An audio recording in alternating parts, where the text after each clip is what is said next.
Discuss करने वाले हैं मोस्ट इंपॉर्टेंट टॉपिक पे, जो कि है सैलरी। सभी यही चाहते हैं कि अच्छा सैलरी मिले, अच्छा जॉब मिले। हमें क्या क्या प्रोफाइल्स है, अगर हम एमएस ऑफिस कर लेते हैं, कंप्यूटर फंडामेंटल्स का अगर हमारे पास नॉलेज होता है, तो हमें किस किस प्रोफाइल में हमें जॉब मिल सकता है, या हमारे सैलरी पैकेज क्या होगा अगर हम गवर्नमेंटली जाते हैं या फिर प्राइवेटली जाते हैं, तो क्या हमारा करियर में ग्रोथ हो सकता है या नहीं हो सकता है। इसी तरीके से हम लोग एमएस ऑफिस के बारे में भी जानेंगे कि अगर हम एमएस ऑफिस के बारे में जानते हैं, हमारे पास नॉलेज है, तो क्या वो हमारे जॉब में, या अगर हम जॉब करने के लिए जा रहे हैं तो वो हमें क्या फायदे दे सकते हैं। तो चलिए स्टार्ट करते हैं आज का वीडियो।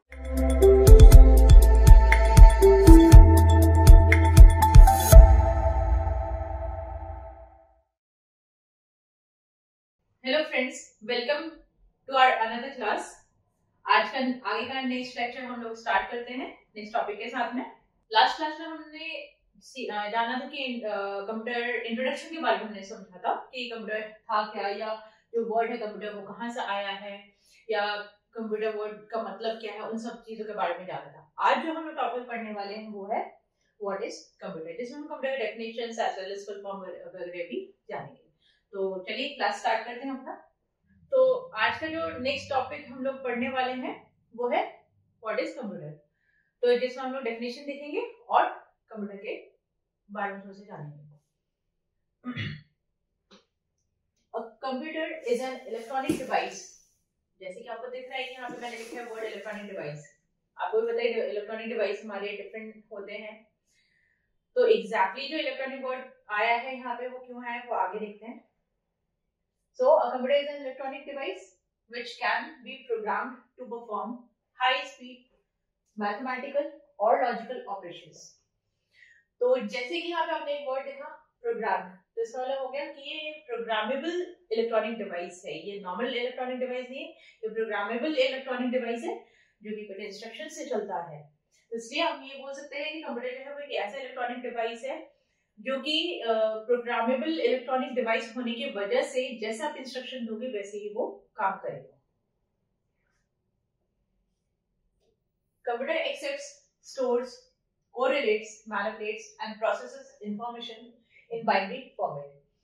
तो जैसे कि आप लोगों को मैंने बताया है कि कंप्यूटर जो है वो हमारा एक इलेक्ट्रॉनिक डिवाइस होने की वजह से क्या है कि वो काफी ज्यादा ही स्पीड से काम कर सकता है, डिफरेंट टाइप के ऑपरेशंस परफॉर्म कर सकता है, लॉजिकल हो, मैथमेटिकल हो, एज वेल एज डेटा भी आपका स्टोर कर सकते हो। जो भी आप इन्फॉर्मेशन स्टोर करना चाहो किसी भी फॉर्म में आप आंसर्स को स्टोर कर सकते हो, मैनिपुलेशंस कर सकते हो, दैट मींस आप चेंजेस कर सकते हो, जो भी आपको चेंजेस की जरूरत है वो आप चेंजेस वगैरह भी कर सकते हो, और साथ में जो भी डेटा होगा वो आपका बाइनरी फॉर्मेट में ही कन्वर्ट होता है। ऐसा क्यों होता है वो आगे हम लोग देखेंगे, बट ये है कि अभी फिलहाल के लिए कि जो भी डेटा होगा या जो भी इंफॉर्मेशन होता है वो बाइनरी फॉर्मेट में ही ये स्टोर करता है अपने पास and displays the result in a human understandable language. इसका मतलब है कि बाइनरी फॉर्मेट में तो स्टोर कर रहा है अपने पास में मेमोरी में, बट हमें जो शो कर रहा है वो ह्यूमन अंडरस्टैंडेबल लैंग्वेज में हमें शो कर रहा है।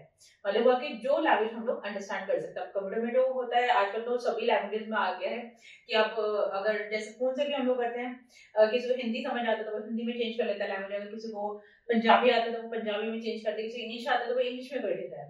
तो इस वाला है कि जो हम लोग अंडरस्टैंड कर सकते हैं लैंग्वेज, उसी लैंग्वेज में ही वो हमें कन्वर्ट करके रिजल्ट को शो करता है। बाइनरी फॉर्मेट का भी थोड़ा सा हल्का सा बता देते हैं। बाइनरी फॉर्मेट का मतलब होता है जो कि 0 एंड 1 के टर्म्स में होता है, क्योंकि कंप्यूटर वही अंडरस्टैंड करता है।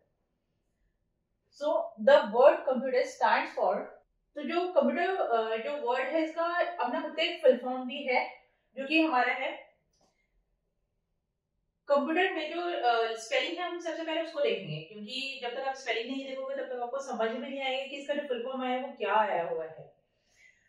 तो कंप्यूटर जो वर्ड है उसका जो स्पेलिंग होता है वो हमारा होता है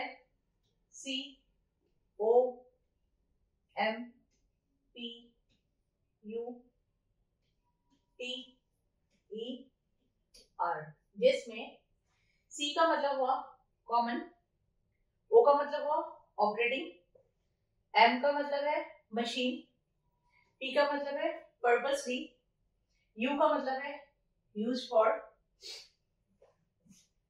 T का मतलब है टेक्नोलॉजिकल या ट्रेड भी बोल सकते हो, E का मतलब हुआ एजुकेशनल, और R का मतलब है रिसर्च। तो अगर मैं पूरा वर्ड अगर इसको मिलाऊं तो इसमें पूरा वर्ड का जो फुल फॉर्म आ रहा है वो है common operating machine purposely used for technological and educational research. तो इसका मतलब हुआ कि ये जो कंप्यूटर जो डिवाइस जो हमारा बनाया गया है उसमें हम लोग वेरियस तरीके के रिसर्च वगैरह कर सकते हैं, चाहे वो हमारा पढ़ाई से रिलेटेड हो, चाहे बिजनेस से रिलेटेड हो, या अगर आपको टेक्नोलॉजिकल भी रिसर्च करना वो कर सकते हो, या टेक्नोलॉजी वाइज अगर आपको कुछ पढ़ना है, कुछ नॉलेज गेन करना है वो भी आप कर सकते हो, क्योंकि आजकल तो बहुत ज्यादा ही इजी हो चुका है, बहुत सारी चीजें हमारी आ चुकी हैं जिससे कि आप अपने नॉलेज को एनहांस कर सकते हो कंप्यूटर को इस्तेमाल करके।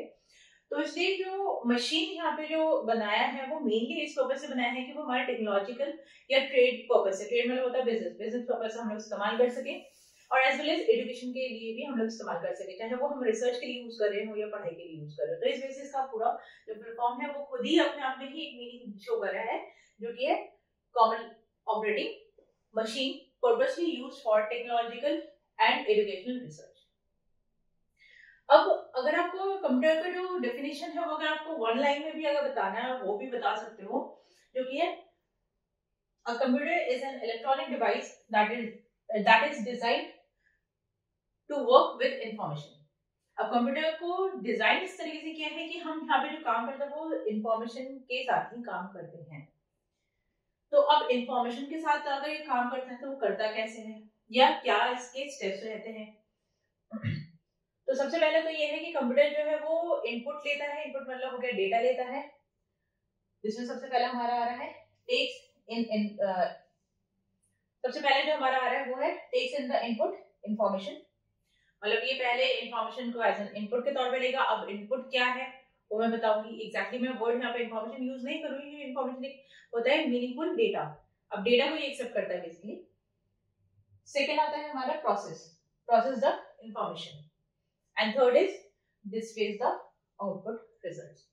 तो इसका है कि सबसे पहले कंप्यूटर क्या करेगा, इनपुट लेगा, क्योंकि डेटा को एक्सेप्ट करेगा जो कि रॉ फॉर्मेट में होगा या फिगर्स के फॉर्मेट में होगा।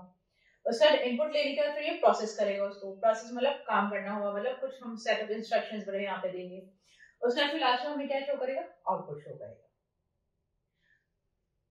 तो इसका मतलब हुआ कि कंप्यूटर जो है वो हमारा क्या करता है, इनपुट लेता है, जो हम यहाँ पे डेटा दे रहे हैं उसको लेता है डिवाइसेस को यूज करके, इनपुट डिवाइसेस को यूज करके, उसके बाद फिर उसके ऊपर काम करता है, मतलब प्रोसेस होता है, दैट मींस हम लोग कुछ इंस्ट्रक्शंस देते हैं, उस इंस्ट्रक्शन के ऊपर काम करता है, उसके बाद कहीं जाके हमें वो रिजल्ट को शो करता है हमारे ह्यूमन अंडरस्टैंडेबल लैंग्वेज में।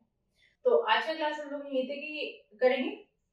अगर आप लोगों को हमारे क्लास ये पसंद आया हो तो हमारे वीडियो को शेयर करें अपने फ्रेंड बड़े के साथ में, और सब्सक्राइब करें और बेल आइकन को हिट करें, जिससे कि आपको हमारे नेक्स्ट क्लास का वीडियो तुरंत के तुरंत मिल सके। तो आज के लिए यही तक, आज के लिए थैंक यू।